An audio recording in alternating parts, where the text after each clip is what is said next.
It was just another Tuesday. The office buzzed with the usual sounds, the click-clack of keyboards, a printer wheezing in the background, and the faint hum of fluorescent lights that never seemed to stay quiet. Amelia Chin sat at her desk, her eyes skimming over the same quarterly reports she'd reviewed 3 times already. A half-empty mug of cold coffee sat forgotten near her mousepad. She'd meant to reheat it 2 hours ago. Everything was normal. Everything was dull, until her phone rang. She glanced at the screen. Unknown number, local area code. Her thumb hovered. Normally, she'd let it go to voicemail, but something about it, a chill maybe, made her answer. Hello? Is this Amelia Chin? The voice was rough, steady, and oddly formal. Not a scammer, not a coworker, something else. Yes, who's calling? Frank DeMarco. I run DeMarco's Pawn and Gold down on Riverside. Pause. I believe I have something that belongs to you, a Rolex Submariner. Her breath caught. Her fingers, on instinct, slid open her desk drawer. The box wasn't there. It had been there yesterday. It had always been there. But now, empty. A Rolex? Amelia repeated, her voice suddenly tight. Yes, Frank said. A Submariner. Black face, steel band. There's an inscription on the back. I checked it. Pause. It says, "To my daughter Amelia, may time always be on your side. Love, Dad." The room around her faded. That inscription wasn't public. No one knew those words except her and her father. That's not possible, she whispered, already reaching for the desk drawer. I keep it here, she muttered, fingers trembling. It's always here. She yanked it open. Nothing. No box, no watch. Her heart dropped like a stone in cold water. Ma'am, you still there? Frank's voice came back through the line. The watch, she breathed. It's gone. I was afraid of that, Frank said quietly. Look, I'd rather not explain too much over the phone, but I think you'll want to come down here, today. Amelia's hand clutched the edge of her desk. The room spun for a second. How could it be gone? It wasn't just a watch. It was her father's memory, his last gift, his legacy, his love, in metal and time, and someone had taken it. The pawn shop sat between a nail salon and a payday loan store, a little faded, a little sad. The kind of place most people pass without ever turning their head. Amelia parked her hands, still trembling. Frank DeMarco looked exactly how you'd expect a pawn shop owner to look, stocky, mid-50s, with a thick mustache and sharp eyes that scanned everything twice. But the moment he saw Amelia, something shifted in his expression. Not suspicion, recognition. You look like him, Frank said. Your dad. He used to come by here. Good man. Real good. Amelia stared. My dad came here. Frank nodded slowly. Only once that I remember. 15 years ago. Took out a $3,000 loan, used the watch as collateral. Why? She asked softly. Frank looked at her, then pulled out an old receipt from the file behind the counter. You were starting at St. Mary's Academy, right? Private school. Tuition, books, uniforms. He said it was extra overtime, but I knew. He loved you.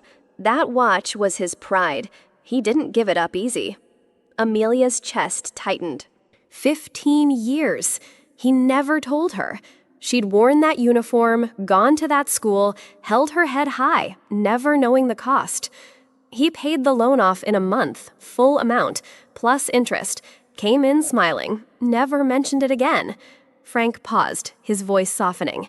That's the kind of man your father was. Quiet sacrifice, never asked for credit. Frank placed the watch on a velvet mat on the counter and leaned in. Now, this is what made me call you. He turned the Rolex gently, fingers moving with the care of someone who knew exactly what he was handling. Then, he tapped a tiny, almost invisible indentation on the side of the casing. Click. The back popped open. Amelia's breath caught. She had owned this watch for 3 years, worn it, cleaned it, cherished it, and not once had she seen this. Inside the hidden compartment was a tiny folded piece of paper, creased with time, edges worn, but carefully tucked inside. Frank handed it to her. "Didn't read it," he said softly. "Didn't feel like it was mine to read." Amelia unfolded the paper. Her hands trembled as her eyes landed on the handwriting. Her father's. Neat, tight, a little smaller than usual, but unmistakably his. "Mia, if you're reading this, something's happened to the watch. Go to the safe deposit box at First National, box 447. The key's in my toolbox inside the level. The watch is yours. But what's in that box? That's your future. Don't let anyone tell you different. Love, Dad." She stared at the paper for a long moment. The shop disappeared. The noise, the lights, even Frank, all faded away. He hadn't just left her a watch. He had left her a plan, a message through time, a second chance locked away. The kitchen smelled like burnt toast and old coffee. Amelia walked in like a storm cloud with thunder in her chest and fire in her eyes. Her mother and Richard were seated at the table, hunched over paperwork and bank statements. They looked up, startled. But it wasn't surprise on their faces. It was guilt. She didn't say a word. She didn't have to. She pulled the watch from her pocket and set it down hard on the countertop. Clink. The sound echoed like a warning shot. Richard blinked. Her mother paled. "Where did you get that?" her mom whispered. "You mean, where did I find the watch you stole from my drawer?" Amelia's voice was cold, steady. "The watch you pawned for Tyler's next startup idea." A long, tense silence. Then Richard sighed, leaning back in his chair. "Tyler needed capital. You know how hard it is to launch an app." Her mother added quickly, "It's not like we sold it to strangers. He's your brother." "Step-brother," Amelia snapped. "And no, it wasn't yours to sell." Richard's voice hardened. "Come on, Mia. It's not stealing. It's family. Families share resources." Amelia's eyes narrowed. "Funny. I don't recall Tyler offering to share his Mercedes or the $15K trust fund he spent on Cabo." "That's different," her mother said. "How?" Amelia challenged. "How is it different?" No one answered, because they knew it wasn't different. It was just convenient to steal from the quiet one, the responsible one, the one who never asked for anything. Richard leaned forward, elbows on the table, voice full of faux reason. "Mia, look, I get it. You're upset, but you need to understand something." Amelia didn't move. "Tyler has vision," he continued. "Big ideas. He's building something." Then came the dagger. You just have a job." Amelia blinked. Just a job? Her job paid rent. Her job bought groceries, covered insurance, funded her own education. Her job was stability, reliability. But to them, it meant nothing. Her mother spoke next, not unkindly, but with that tone, that sharp little condescension she'd used since marrying Richard. "You never ask for anything, sweetie. You don't dream big like Tyler. You don't take risks." "I don't steal either," Amelia said coldly. "It wasn't stealing," Richard insisted. "It's family. Families share what they have." And there it was, the core belief that cracked everything open. To them, her father's gift wasn't sacred. It was just a resource. Like a savings account, a spare room, a thing to be reallocated. Because she was quiet, they thought she wouldn't fight. Because she was quiet, they thought she didn't matter. The garage smelled exactly the same as it had when she was a child. A little dust, a hint of motor oil, and the lingering scent of sawdust, the kind that clung to her father's shirts like a second skin. Amelia flicked on the single dangling light bulb. Her father's old toolbox sat beneath the workbench, just where she had left it. Everyone had wanted to throw it out after the funeral, especially Richard. "It's just junk," he'd said. But Amelia had refused. Because it wasn't junk, it was him. She knelt down, heart pounding, hands grazing over faded stickers, rusted latches, and decades of quiet craftsmanship.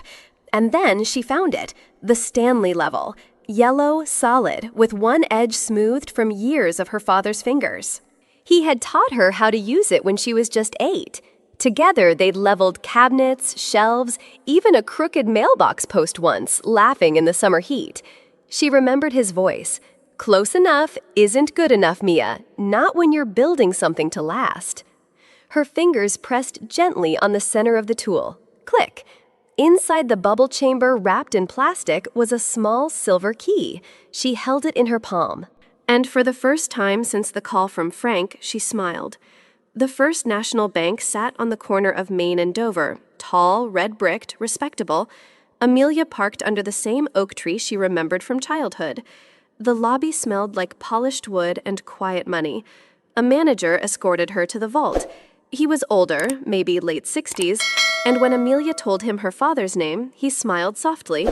"Your dad helped install our roofing, refused to overcharge us. Said good work should never come with bad math." The vault was cold. Box 447. 2 keys turned at the same time. The drawer slid out with a quiet clunk. Inside were 3 things: a thick manila envelope sealed with tape, a leather-bound journal worn at the edges, a single folded letter. Amelia opened the envelope first. Inside, $127,000 in bearer bonds, neatly stacked, pristine, quiet power folded in paper. Then she picked up the journal. Inside, names, amounts, dates, debts, outstanding invoices, companies that had never paid her father but still owed him. Finally, the letter. Her father's handwriting again, steady, direct. "Mia, if you're reading this, it means you found the watch's secret. Good. That means you're ready. I didn't just leave you money. I left you time. Time to choose your path. Time to walk away if you need to. Time to build something that lasts. Your mother won't understand. She sees worth in noise. But you see through things. Use this, not just to survive, but to start. The watch was a memory. This is your future. Love, Dad." Amelia pressed the letter to her chest. Her breath trembled. Her father had known. He had seen the future, the betrayal, the silence, and he had prepared a way out not just for her to escape, but for her to become everything they never believed she could be. The law office smelled like fresh paper and determination. Amelia sat across from a woman in her early 40s with sharp eyes and sharper instincts. Her name was Diane Vasquez, a state recovery specialist, former prosecutor, no nonsense, and no time for games. Diane flipped through the leather journal. Her fingers moved fast, her eyes even faster. "These are real?" she asked. "My father kept them himself." Amelia nodded. "He never collected, he never chased, he just wrote everything down." Diane tapped the page. "Every debt in this journal is actionable." She leaned back and smiled, a glint in her eye. "Your father may have been quiet, but his records speak volumes. These companies thought they got away with it, but they didn't." One name stood out: Richardson Construction. "They owe $15,000, Diane said, "and I guarantee they still remember your father." Amelia felt something stir inside her. Power. Not loud, not explosive, but steady, rooted, like a tree finally remembering it had roots. In just 6 weeks, Diane recovered $43,000 from unpaid invoices. Some companies paid to avoid court, others paid out of guilt. It didn't matter why they paid, only that they did. 3 months later, Tyler's revolutionary app still hadn't launched. No beta, no prototype, no users. Only a slick pitch deck, a rented co-working space with neon lights, and $8,500 gone. Amelia didn't follow his downfall. She didn't need to. She just waited. And then the call came. It was Richard. His name lit up her screen like an echo from a past life. "Mia," he said, his voice softer than she'd ever heard. Listen, we're in a bit of a bind. Things didn't go as planned with Tyler's project. I was wondering if... Click. She hung up. No words, no explanations. Just the cold, quiet sound of a line going dead. That sound, it was better than any speech. Because for once, Amelia didn't have to justify herself, didn't have to explain why she deserved to be treated better. She just ended the conversation, and in that simple act, she reclaimed what they never thought she would: control. Amelia stood in the doorway, one suitcase in each hand. Her car was packed, her lease was signed. The life they thought they owned was over. Her mother stepped into the hallway, arms crossed. No tears, no apologies, just cold, clipped words. Your father would be ashamed of you. Amelia looked her straight in the eyes. No flinch, no hesitation. No, she said. He'd be ashamed it took me this long to see you for what you are. The hallway fell silent. Her mother's jaw clenched. But there was nothing left to say. Amelia stepped past her without another word. The floor didn't creak. The door didn't slam. She didn't look back. Because the real goodbye had already happened the moment she finally stopped needing their approval. The house was small, a single-story cottage with cracked Strack-Stemp peeling paint. But it was hers. No one could take it. No one could claim a corner or ask her to leave. It didn't have granite countertops or smart lights, but it had something better: peace. She placed her father's toolbox in the garage, the old Stanley level on a shelf above it. She set the watch on her nightstand. Next to it, the journal of debts she had reclaimed, names she had turned into accountability. No need for speeches, no need for revenge, just order, quiet, and a space where everything finally made sense. For years, Amelia had been fighting silently to earn space in a home that never truly welcomed her. No, she didn't need to fight, because she'd built her own. At night, the house was quiet, not empty quiet. Amelia would brush her teeth, turn off the lights, and slip under the covers with a sense of stillness she had never known growing up. And on her nightstand was the watch.